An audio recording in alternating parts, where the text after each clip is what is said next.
All right, folks, we're back at it out in the China shop. It's November 6th. It's just about quitting time. We got the RV Double X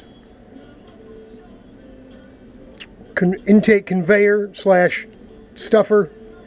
We got plenty of green crap on it. Doesn't matter if it's not exactly smooth, because if we get a part out of this, what we're making, we'll be able to smooth it out. I did go ahead and use some of the old Meguiar's there, maximum mold release wax,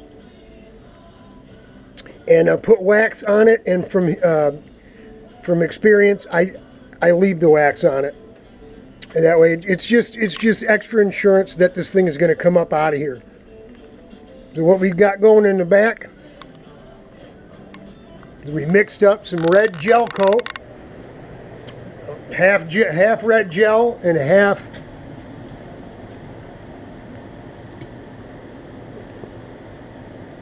high temp iso flatalic resin, and it's pretty thin. It's a little more than we're going to need, but we don't want to have to mix any because we didn't have enough, right? So we take one of these bad boys here, and better yet, just grab us something out of here.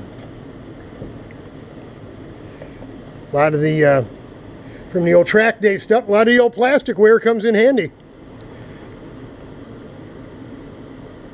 You see, it's pretty thin, relatively thin. That resin helped do that. The gel was still pretty thick. Now, straight up, I'm going to admit this is not casting material, but neither is Bondo. Neither is epoxy, but it can all be used. What we don't want to do, and we've got the measuring thing out here. That's about a half a quart.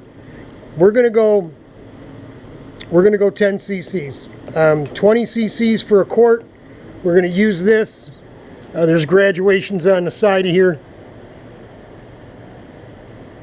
10 cc's is up here at the top of my fingernail, so that's actually quite a bit. That might be a little less than a quart, so we'll go a little less than 10.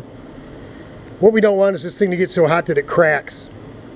That's another reason why I added the resin. I think if we went with straight gel, it probably would have cracked. And what we're going to do is, we got the old water spigot here. We're going to get that little bucket and put water in it. And we're going to get it over to where our little form is going to be poured. We'll come back here. We'll throw the hardener in it. We'll mix it up, and we'll run out here with our gloves on. And we will go ahead and pour this. With that in place, just pour it so we can control the height of it. And when it gets to where we want it, as soon as it starts to harden up, so where it can be moved and it won't, the fluid, it's not fluid anymore, we'll go with the bucket up here and we'll put it right in the bucket. Just drop it right in so it doesn't get too hot.